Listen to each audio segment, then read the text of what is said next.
Vamos a ver en este vídeo algunos ejemplos de sincros. Ya cuando vimos el autosync, ya vimos ahí un par de ejemplos de dos sincros. Uno, al que se le variaba la posición del rotor, que se llama transmisor de torsión, y el que se utilizaba como receptor, que podía mover una aguja, que es el receptor de torsión. Bueno, en aquel caso vimos que teníamos que el rotor bobinado, al que le aplicábamos corriente alterna y que hacía de primario. Y luego teníamos un secundario con bobinados trifásicos que hacía de secundario. Bueno, en este caso vamos a ver el transmisor diferencial de torsión y el receptor diferencial de torsión. Bueno, la estructura, como se ve, es diferente a los anteriores. Aquí tenemos un estator que efectivamente tiene tres bobinados, pero en este caso el estator va a funcionar como entrada de información. De hecho, aquí se va a aplicar la información eléctrica de un ángulo eléctrico, un ángulo que provenga, por ejemplo, de un transmisor de torsión, como los vistos en el autosync. Luego tenemos un rotor que es diferente a los anteriores. En este caso, el rotor, como vemos, es de polos salientes. Tres polos a los cuales van arrollados los tres bobinados que van a formar el devanado del rotor. Bien, aparte de la entrada que tenemos del ángulo eléctrico, vamos a tener otra entrada a este sincro, que va a ser la posición angular de su eje, posición angular del rotor. Según la posición que tenga el rotor, vamos a tener una salida en los bobinados del rotor u otra. De tal manera que la información que vamos a obtener en la salida, en esos bobinados del rotor, va a ser un ángulo que va a ser la suma o diferencia de el ángulo que se desplaza el rotor respecto del ángulo que se introduce como entrada eléctrica. Es decir, esta expresión que tenemos aquí, donde alfa sería el ángulo eléctrico que puede provenir, como he dicho antes, de un transmisor de torsión, y beta sería el ángulo mecánico de este sincro, del transmisor diferencial de torsión.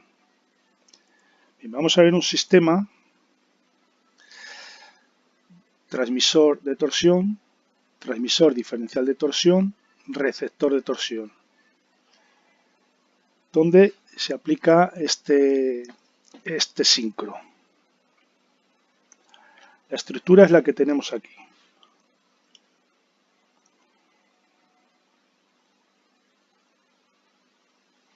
Bien, vemos que este componente que tenemos aquí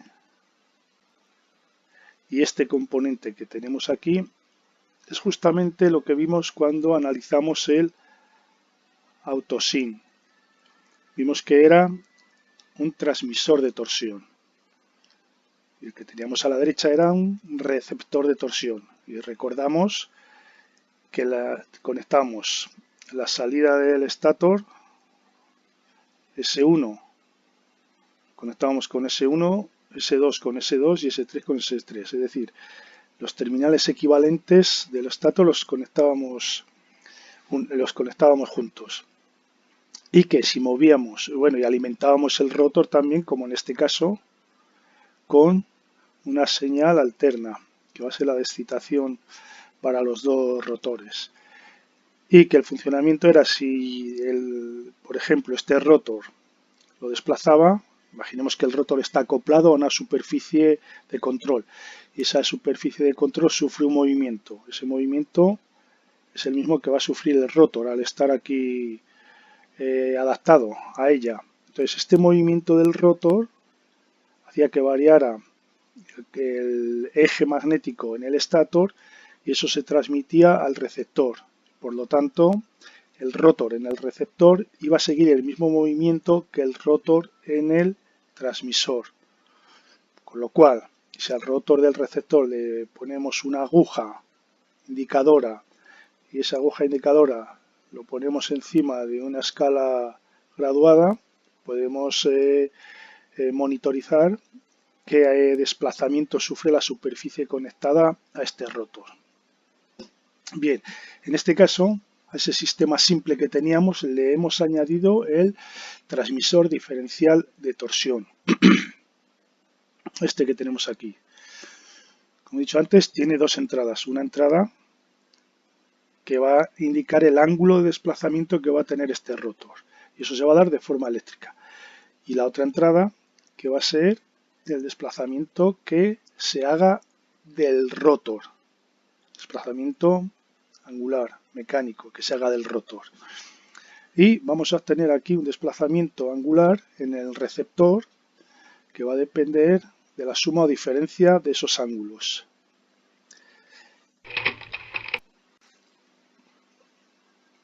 Bien, aquí lo tenemos representado de nuevo. Y bien, si hacemos la conexión que teníamos anteriormente, S1, S1, S2, S2, S3, S3, R1, S1, R2, S2, R3, S3, es decir, esto, lo que vamos a obtener que el desplazamiento angular de este rotor va a venir dado como la diferencia entre el ángulo eléctrico procedente del transmisor de torsión y el ángulo mecánico del rotor del transmisor diferencial de torsión.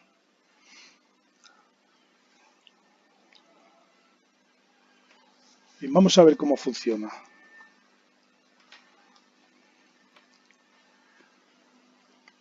En la posición de reposo tenemos, como ya sabemos, el rotor del transmisor de torsión alineado su eje con el polo que se va a constituir con la bobina S1. Aquí estaríamos en la posición de 0 grados.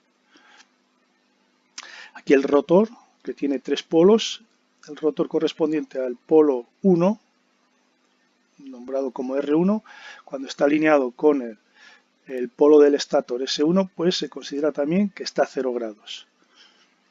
Por supuesto, este y este son iguales. Recordemos que un transmisor de torsión y un receptor de torsión se diferencian básicamente en que el receptor de torsión va a tener un sistema de amortiguamiento en el rotor para amortiguar posibles golpes de tensión o picos de tensión, que no sufra un desplazamiento brusco, porque recordemos que los sistemas de torsión lo que van a mover son cargas livianas, por ejemplo, una aguja de un indicador, que son bastante sensibles. Bien, en este caso, el transmisor diferencial de torsión, el TDX, va a trabajar de forma transparente a estos dos elementos, dado que su ángulo es igual a 0, no tiene desplazamiento el rotor. Por lo tanto, si aquí desplazo el rotor, ese movimiento va a repercutir aquí de la misma manera.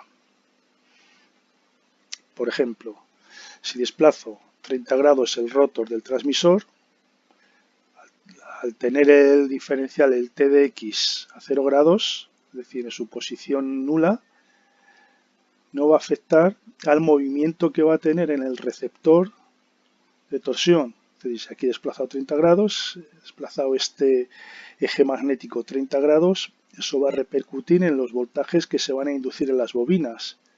Esas bobinas están unidas a través del transformador diferencial de torsión que está en su posición de equilibrio y a través de la salida del rotor al receptor de torsión. Por lo tanto, si aquí sufre el eje magnético una variación de 30 grados, eso es exactamente lo mismo que va a sufrir o lo que se va a desplazar el rotor del receptor de torsión, esos 30 grados.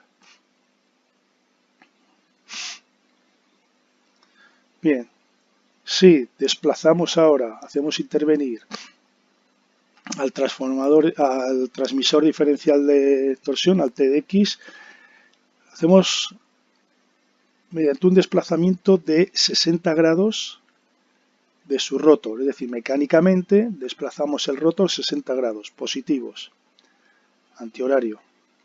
¿Qué va a suceder?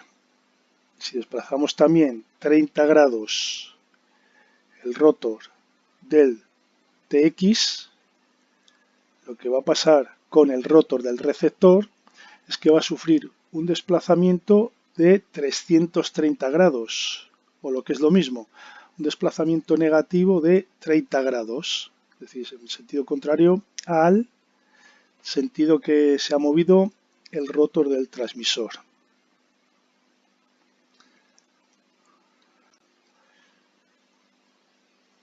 Si desplazamos en este caso el rotor de forma manual o de forma mecánica del TDX 60 grados negativos, es decir, en sentido horario, menos 60 grados, y seguimos desplazando 30 grados al rotor del TX, lo que va a suceder es que el desplazamiento que va a sufrir el rotor del receptor de torsión va a ser de 90 grados. Como vemos, en cualquier caso se va a cumplir siempre esta diferencia angular, es decir, este ángulo que es alfa, que se va a dar de forma eléctrica al transmisor de diferencial de torsión, y se le va a restar el ángulo que desplacemos o desplace el sistema automático este rotor. De tal manera que eso en el indicador va a quedar dado como la diferencia de ambos ángulos.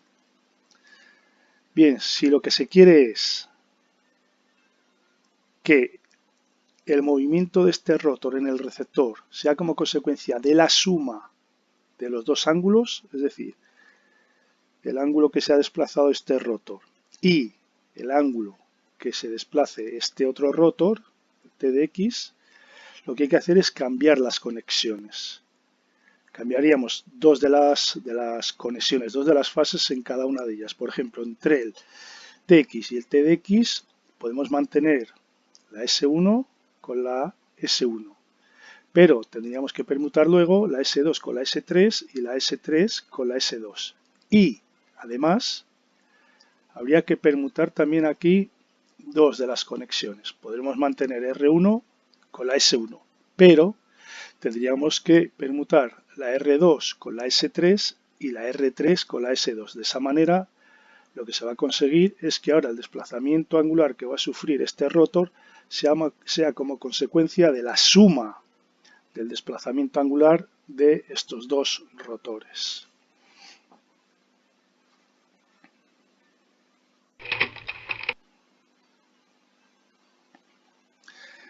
Vamos a ver cómo se comporta ahora el TDR, el receptor diferencial de torsión.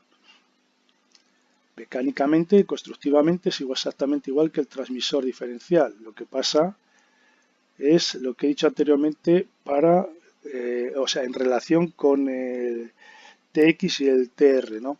Que los receptores generalmente llevan un sistema de amortiguamiento para evitar que haya golpes bruscos en el rotor, debido pues eso a picos de corriente en la entrada.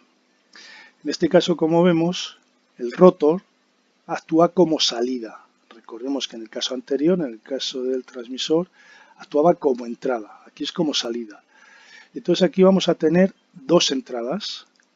Una entrada por el bobinado del estator y otra entrada que se va a aplicar a los bobinados del rotor. Bien. Vamos a ver un sistema TX, TDR, TX. Transmisor de torsión, receptor diferencial de torsión y transmisor de torsión. O sea, dos componentes iguales y uno diferencial. Bien, como vemos, depende de las conexiones que se hagan entre los tres elementos, vamos a tener, en este caso, una diferencia angular. Es decir, el movimiento que va a sufrir el rotor con estas conexiones que tenemos aquí, que son estas que están aquí dadas, va a venir indicada como la diferencia entre el ángulo que se ha desplazado este rotor y el ángulo que se haya desplazado este otro rotor. Esa diferencia me va a dar el desplazamiento que va a sufrir el rotor del TDR. Por ejemplo, si desplazamos este rotor 60 grados positivos y desplazamos este rotor 30 grados también positivos, el rotor del TDR se va a desplazar 30 grados positivos también. Ahora, si desplazamos este 30 grados y este otro 60 grados, lo que va a sufrir va a ser un desplazamiento de menos 30 grados, es decir, en este caso el rotor del TDR se va a desplazar en sentido horario, 30 grados, siempre respondiendo a la diferencia entre los ángulos correspondientes a las dos entradas. Bien, si lo que se quiere es que el desplazamiento sea como consecuencia de la suma de los dos ángulos, los ángulos de un transmisor de torsión y del otro transmisor de torsión, lo que tenemos que hacer es cambiar las conexiones en uno de ellos. Por ejemplo, se pueden cambiar las conexiones entre el rotor del TDR y el estator del TX, de este que tenemos a la derecha. En este caso, mantendríamos, por ejemplo, la R1 con la S1, pero habría que permutar los otros dos. R2 iría a S3 y R3 iría a S2. Con ese cambio, lo que se consigue es que el desplazamiento que va a sufrir el rotor del TDR va a ser ahora como consecuencia de la suma de los desplazamientos de los dos transmisores de torsión.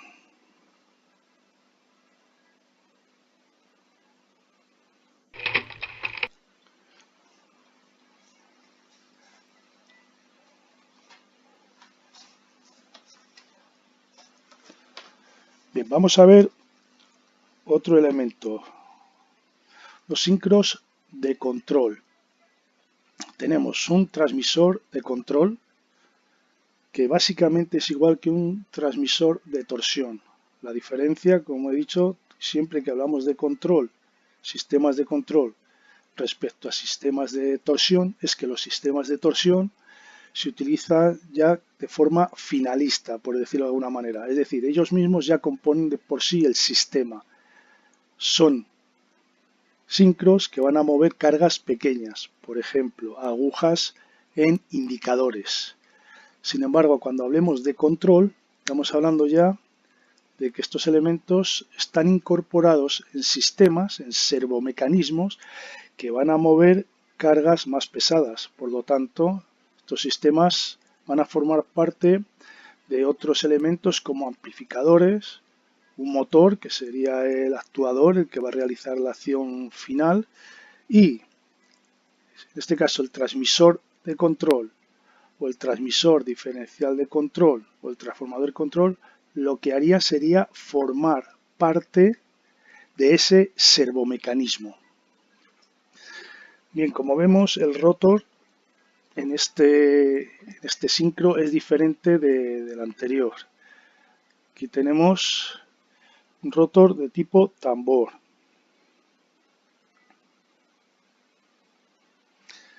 Bien.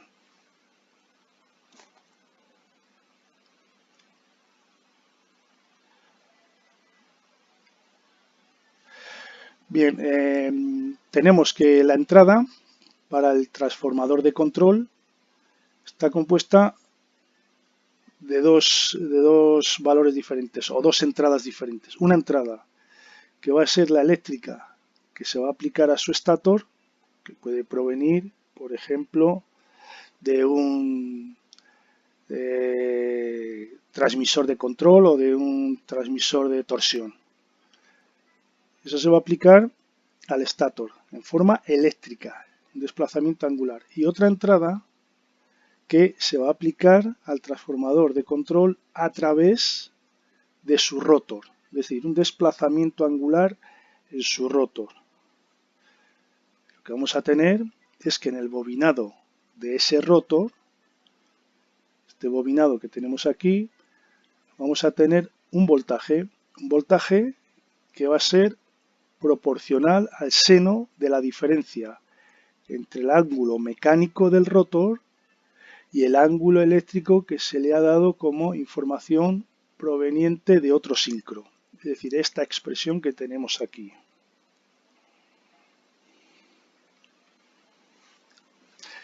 Como se puede comprobar, ese voltaje entre R1 y R2 va a depender de la posición del rotor y también del campo que va a crear estas corrientes en el estator, es decir, el campo magnético que se va a crear en las tres bobinas que tenemos en el estator. Vamos a ver un ejemplo, un sistema transmisor de control y transformador de control. Como vemos aquí, ya sabemos la posición de 0 grados para un transmisor de control es el mismo que para un transmisor de torsión, es decir, rotor alineado con la bobina del estator correspondiente a S1. En ese caso es cuando se produce la máxima inducción. Esa sería la posición nula o posición 0 para el transmisor de control. Sin embargo, para el transformador de control, vemos que la posición 0 grados es esta que tenemos aquí. En esta posición, las líneas de fuerza del campo principal en el estator. Tendremos un campo como composición que va para arriba o para abajo. En cualquier caso, tendrá un campo vertical que va a cruzar, cuyas líneas de fuerza van a cruzar paralelas al plano de las espiras del rotor. Por lo tanto, no van a inducir ninguna fuerza electromotriz en esas bobinas del rotor. Bueno, pues ahí, cuando el rotor no está magnetizado y no se induce ninguna fuerza electromotriz, es cuando se considera que está en la posición de 0 grados, esto que tenemos aquí.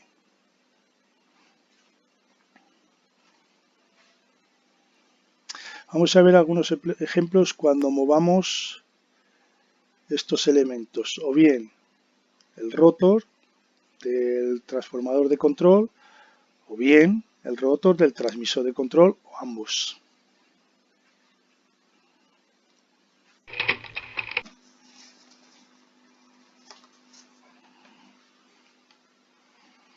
Tenemos representados aquí el mismo sistema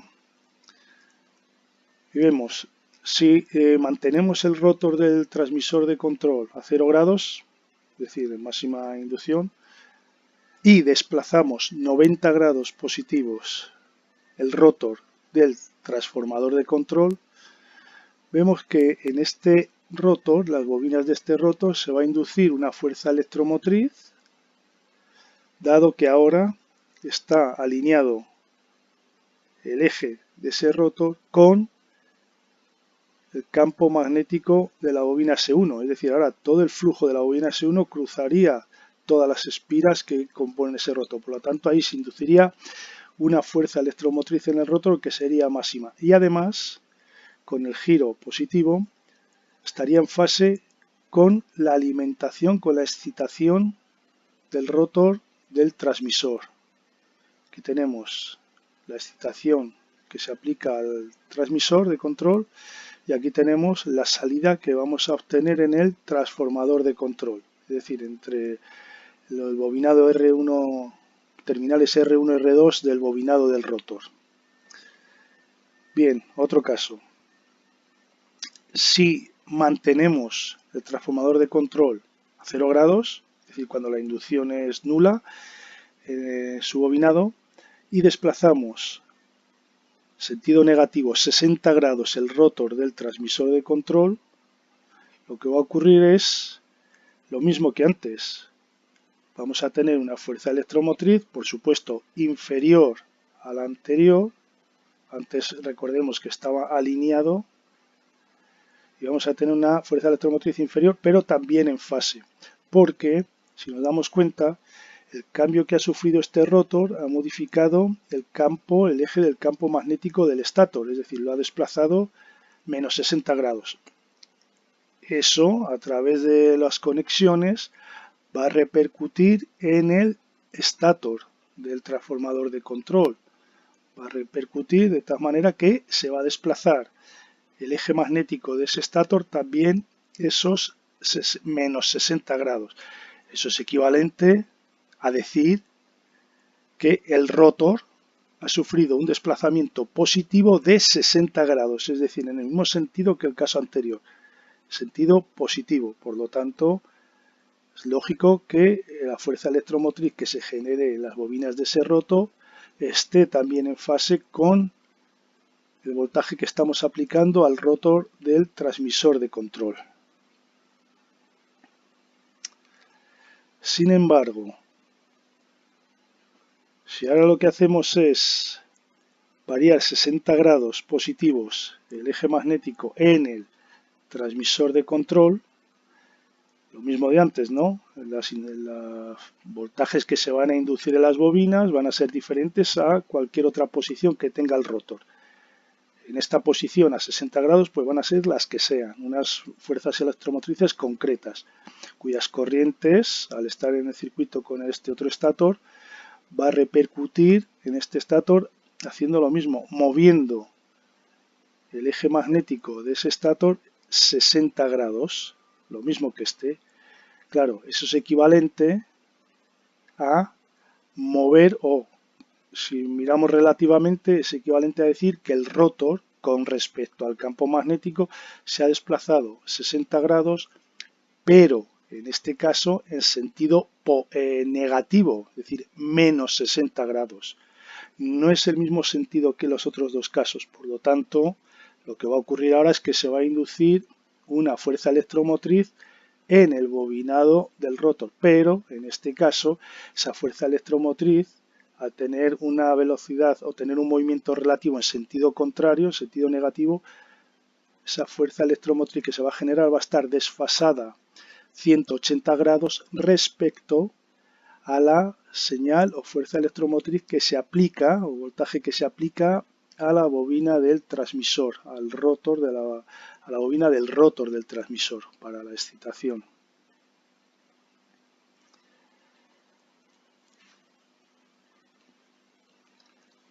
Aquí tenemos el caso en el que el eje lo desplazamos 60 grados positivos en el transmisor. Entonces, al desplazar 60 grados positivos en el transmisor, esos 60 grados positivos van a repercutir también en este campo magnético del estátor, que se va a desplazar esos 60 grados positivos.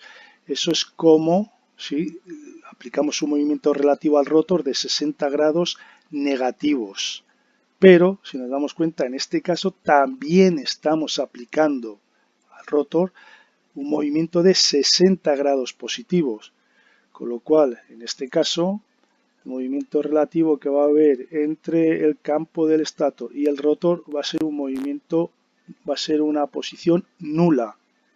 Por lo tanto, la fuerza electromotriz que se va a generar va a ser cero. De hecho, fijémonos que el eje del campo magnético ahora creado en el estátor del transformador de control, como consecuencia del movimiento del giro, el movimiento que ha hecho el rotor del transmisor de control, vemos que ese eje magnético está justamente en esta posición, es decir, paralelo al plano de las bobinas del rotor. Por lo tanto, efectivamente, ahora no se va a inducir ninguna fuerza electromotriz en el rotor. Efectivamente, en todos los casos lo que vamos a obtener es que lo que se va a generar en el rotor va a venir dado con esta fórmula, es decir, va a ser proporcional al seno de la diferencia de los ángulos mecánico que imprimimos o un sistema imprime al rotor del transformador y una información de ángulo eléctrico procedente, por ejemplo, de un transmisor de control, o podría ser también un transmisor de torsión.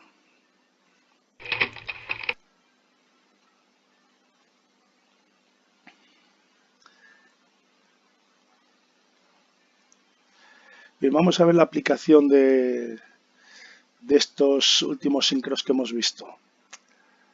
Aquí tenemos un sistema en el cual consta de un transmisor de control, podría ser perfectamente un transmisor de torsión, dado que es simplemente para mandar información de una posición angular del rotor. Tenemos un transformador de control, tenemos un amplificador de error, tenemos un actuador que es un motor que tiene que posicionar una carga, la superficie, lo que sea, una carga tiene que posicionar. Y en este sistema realimentado, sería un servosistema, en este caso concreto, un servomecanismo, estamos realimentando la posición de la carga hacia la entrada. Lo hacemos a través del eje, de un eje que ponemos al rotor del transformador de control. Entonces, en todo momento podemos saber qué ángulo tiene esta carga, porque lo vamos a tener a través de este rotor. Entonces, al sistema yo quiero posicionar esta carga en una posición angular concreta, una superficie de control o lo que quiera. Le doy el ángulo deseado a través del transmisor de control. Es decir, aquí, moviendo el rotor, le digo que quiero tantos grados de posicionamiento. Bien, en un principio no tiene por qué estar ya posicionada la carga a lo que yo deseo. Por lo tanto, este ángulo que yo le he dado y el ángulo del rotor del transformador de control no coincidirán. Por lo tanto, aquí tendré un valor o bien positivo o negativo. Eso quiere decir que el bobinado del rotor del transformador de control me va a dar un voltaje en un sentido o en otro. Eso es lo que consideramos en un servosistema la señal de error. Eso se va a amplificar y se va a aplicar a un motor que va a girar en un sentido o en otro. Con lo cual va a mover esa carga, esa superficie que yo quiero gobernar lo va a mover. ¿Y hasta cuándo va a estar moviendo esa superficie? Bueno, como vemos, ese movimiento, esa posición la vamos a realimentar a través de este rotor. Entonces, cuando se cumpla que la posición que tiene la carga es igual a la que yo le he indicado, la que yo deseo, es decir, cuando este ángulo beta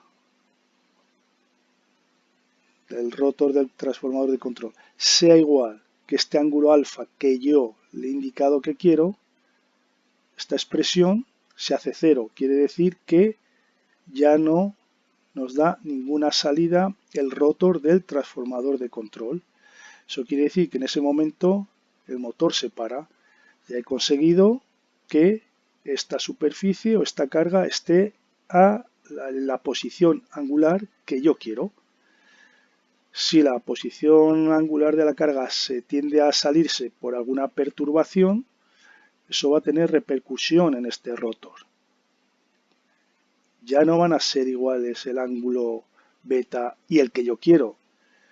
Se va a generar señal de error y lo mismo que antes, se amplifica esa señal de error, va a mover el motor en un sentido o en otro para volver a equilibrar la carga, para volver a poner a la carga en la posición que yo quiero. Es decir, va a haber movimiento hasta que beta se haga igual que alfa. Momento en el cual la expresión se hace cero, es decir, la señal de error es cero y el motor se para. O por otro lado, yo puedo querer cambiar la posición angular de esa carga. Eso se lo vuelvo a decir a través de la señal de consigna, en un sentido o en otro. Con lo cual ya lo que estoy haciendo es que este ángulo alfa ya sea diferente del de beta. Lo mismo, se va a generar una señal de error que se amplifica, va a hacer girar al motor en un sentido o en otro, hasta posicionar esa superficie o esa carga en el ángulo que yo le he solicitado nuevo, es decir, que esta diferencia se haga cero. Bueno, tengo que decir que este sistema ya lo hemos visto en otro vídeo. Lo vimos en el vídeo en el que en el que expliqué cómo funcionaba un motor bifásico. Es decir, el sistema es exactamente igual, pero el motor que está gobernando el posicionamiento de esta carga era un motor bifásico.